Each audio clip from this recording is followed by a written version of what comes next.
know what the #1 job of somebody that sold their soul in Hollywood is? Is to act like it didn't happen. Def Comedy Jam 25. It's good to see so many funny people together in one room, all wondering the same thing. Is Katt Williams gonna show up? I'm nervous as hell right now. Or take the praise for what it is, or understand that, okay, if I do this, it's gonna be more trouble than it's worth. That's right. You know, so a moment of instant gratification. Samuel Jackson. We was in Portofino, we had finished dinner one time. We walking back to go get on this boat. Hey, you're Samuel Jackson, I wanna take a picture. Is Steve Harvey hiding something from Katt Williams? For years, fans have speculated about a rivalry between these two comedy giants, but is it really just about jokes? Or is there something far more sinister beneath the surface? They all do the same job. But I'm not scared of being the competition. Yeah, on paper, they're a better team. They have all the assets and resources and we don't. But let us get on the line, boy, and see if that factors in. I guarantee you it won't. And why has Samuel L. Jackson, one of Hollywood's most respected voices, suddenly stepped in with jaw-dropping claims? Could it be that Steve Harvey is terrified of Katt Williams for reasons we never saw coming? Is there a secret feud going on that threatens to unravel Harvey's entire career? Or take the praise for what it is, or understand that, okay, if I do this, it's gonna be more trouble than it's worth. That's right. You know, so a moment of instant gratification. Why did Samuel L. Jackson, Hollywood's straight shooter, suddenly get involved and drop some bombshells on this hidden tension? Is it something darker than just comedy competition, or is there a deeper secret? He stopped stand-up because he got in a comedy battle called the Championship of Stand-Up Comedy with one Katt Williams in Detroit in front of 10,000 people and lost. Right now, there's no feud more entertaining or more intense than the one between Katt Williams and Steve Harvey. These two comedy legends have been going at it for a while, especially after Katt's now infamous Club Shay Shay interview with Shannon Sharpe. If you've been keeping score of their insults and jabs, fans are saying Katt's in the lead. But don't count Steve out just yet. He's hit back with some pretty sharp comebacks of his own. Hater who is, and you'll never have a hater that's doing better than you. Don't get off the wall to dress some pity any boy who ain't got going for himself. But here's the thing, most people think this beef started with that Club Shay Shay interview. According to Samuel L. Jackson, though, it actually goes way back, and things really started heating up at the 2017 Def Comedy Jam reunion. Jackson spilled that the tension first became obvious during a moment when Dave Chappelle was giving props to Katt Williams on stage. Everyone laughed, Katt included, but Steve Harvey? Not so much. He looked uncomfortable, like he didn't want the spotlight on Katt for even a second. Steve then tried to shift the attention back to himself by saying, I'm nervous as hell right now. But Dave wasn't having it. He kept talking about Katt, shining the light on his fellow comedian. Clearly frustrated, Steve jumped in again, saying, but let me ask you this. When have you ever seen this many heavy hitters all together at the same time in the same room? Once again, trying to divert the attention. Now, maybe fans didn't pick up on Steve's little move, but people in the industry sure did. A lot of insiders, including Samuel L. Jackson, were pretty disappointed. They felt like Katt deserved that moment. Even though he wasn't on stage, his contributions to comedy should have been recognized, and for Steve to interrupt like that, it came across as a low blow. Some argued Steve could have at least acknowledged Katt's legacy before shifting the focus. But nope, Steve had to jump in and steal the spotlight from his longtime rival. And what made it worse was that he didn't even do it smoothly. His attempt was clumsy and made it seem like he was jealous of the attention Katt was getting. It wasn't just Steve either. Fans noticed Cedric the Entertainer, another comedy legend, subtly trying to move the spotlight too. Cedric was nervously laughing during Chappelle's speech, almost like he wanted it to end. Then when Steve chimed in again, Cedric backed him up, saying, yeah, as if to say, okay, enough about Katt, let's move on. Well, let me ask you this. When have you ever seen this many heavy hitters all together at the same time, in the same room? Now, Cedric's approach was a lot more low-key compared to Steve's, so most people probably didn't even notice it. But again, industry insiders were reportedly not happy. They thought Cedric could have at least pretended to be happy for Katt in that moment, instead of co-signing Steve's attempt to shift the spotlight. and this was in 2017, years before Katt openly called out both Steve and Cedric on Club Shay Shay.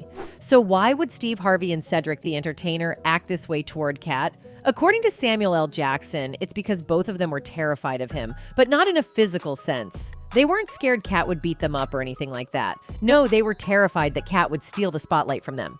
If you rewatch that moment from Def Comedy Jam, you'll see it clearly. Steve's first attempt at grabbing the spotlight had him saying, I'm terrified. It was like he knew Katt had the potential to outshine him and he couldn't handle it. Def Comedy Jam 25. It's good to see so many funny people together in one room, all wondering the same thing. Is Katt Williams gonna show up?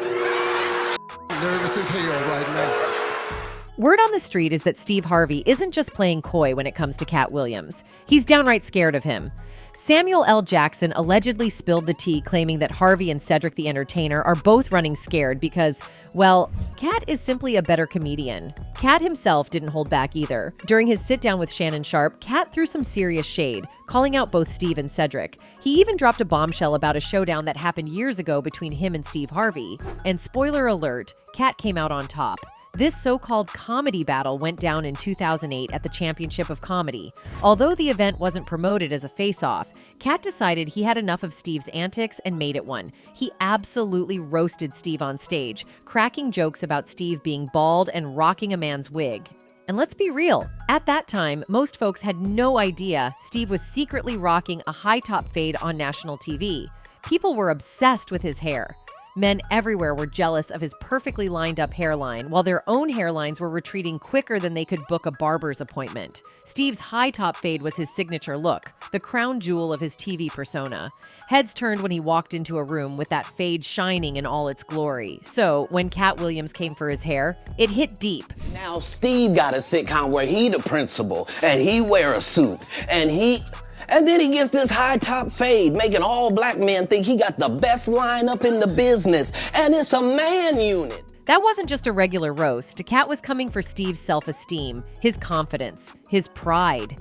And whether Steve admitted it or not, Katt's words had an impact. The proof? After that night, Steve eventually ditched the wig and opted for the bald look. Yup, Katt had exposed him, and Steve had to own it. Fast forward to today, and Steve Harvey's bald head has become part of his iconic look. It pairs perfectly with that crisp mustache. But back then, he was hiding behind that wig. And according to Katt, the humiliation from that roast was enough to make Steve hang up his stand-up shoes for good. There are 30,000 new scripts in Hollywood every year. Not one of them asks for a country bumpkin black dude that can't talk good old-baby and look like Mr. Potato Head. There ain't none.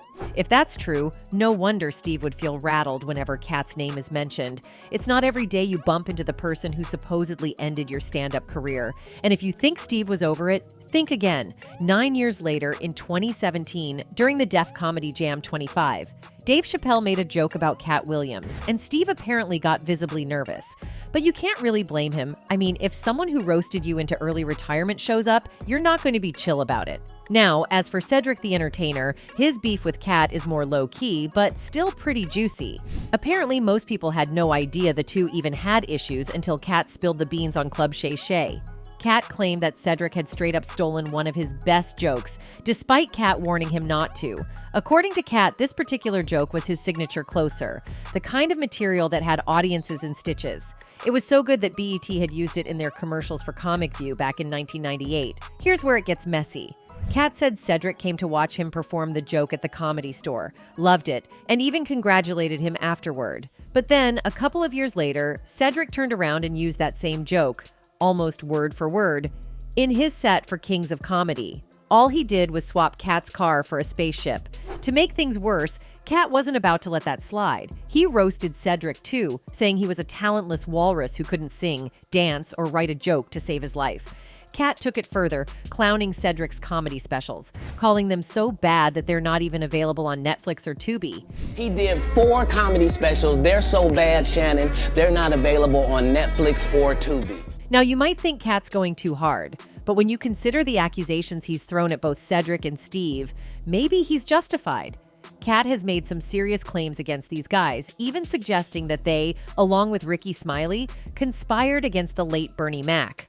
According to Katt, Steve and Cedric pretended to be all buddy-buddy with Bernie, but behind the scenes, they were jealous of him and tried to sabotage his career.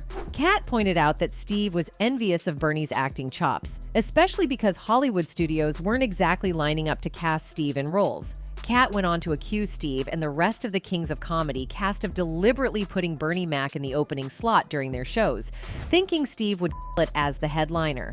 But guess what? When the footage was being edited, the producers flipped the script and put Bernie set last because, well, Bernie was the funniest one up there. Some bitch kids who got them small for me. Sassy, talking head, shaking. Talk to the hand, talk to the hand. It might sound like a wild conspiracy theory, but Katt's claims were later backed up by none other than DJ Ed Lover. Ed, who was close to Bernie Mac, said that Bernie himself had told him about Steve's shady moves. According to Ed Lover, Bernie confided in him that Steve Harvey had tried to snatch a role from him in Ocean's 11.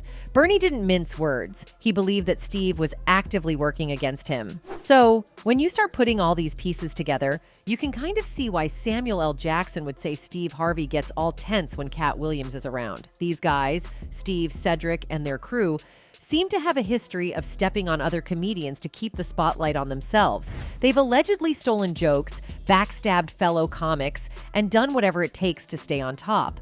Most comedians probably stay quiet about all this, preferring to focus on their own careers.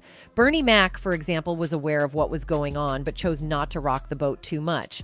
But Katt Williams, he's never been one to keep his mouth shut when he sees some shady business. He calls it like he sees it, and that's likely why Steve, Cedric, and others are so scared of him. But Katt Williams isn't the only one calling Steve Harvey out for joke stealing. Veteran comedian Mark Curry also came forward, claiming that Steve had ripped off one of his bits too.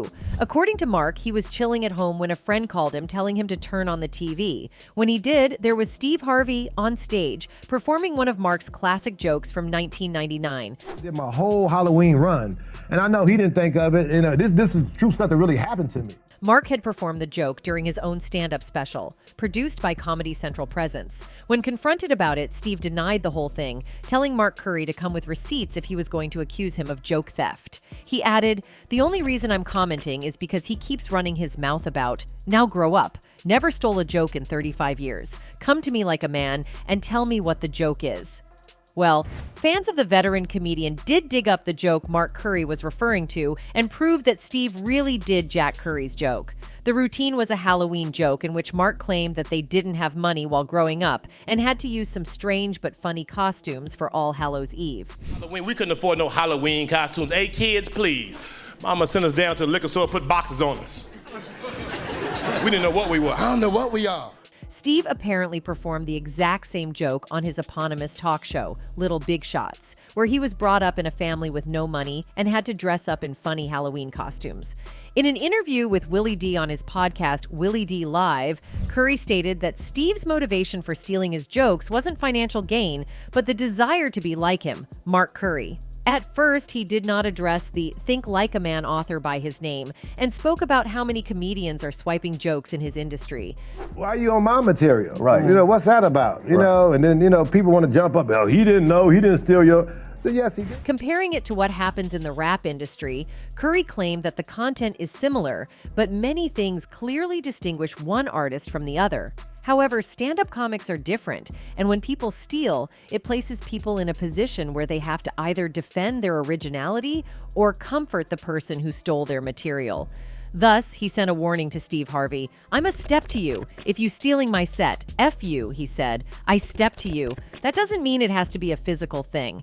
He then told Willie D he takes pride in writing his own jokes and tries to write on topics that are different from what other comedians are writing on.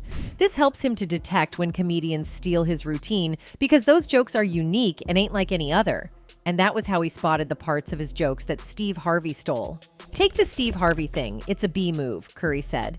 "Maybe he's not stealing my material, I maybe give him the benefit of the doubt. Maybe one of his writers did it, but they know we all know whose material it is. It ain't about the money," he said. "Harvey got enough money, so it looked like you want some of me. You want to be me. Therefore, you ain't got enough money.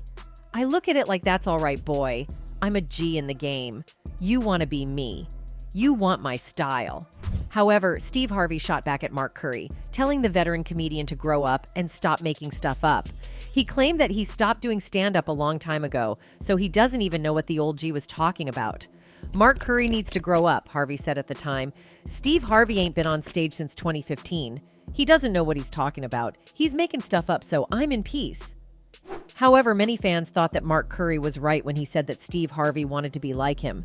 They pointed out that not only did the TV host allegedly steal Curry's jokes, but he also copied Curry's TV show Hangin' with Mr. Cooper. Katt Williams also co-signed the fans' sentiments when he mentioned the exact same thing during his interview with Shannon Sharpe. Katt Williams said of Steve Harvey, "The same Steve that went to go watch Mark Curry do his whole sitcom and then stole everything Mark Curry had." According to Katt Williams, there's a secret group of comedians in Hollywood who thrive by snatching other people's jokes, characters, and even acting gigs. It's shady, but apparently not all that uncommon in the industry. What's even more interesting is that these comedians all seem to have one thing in common.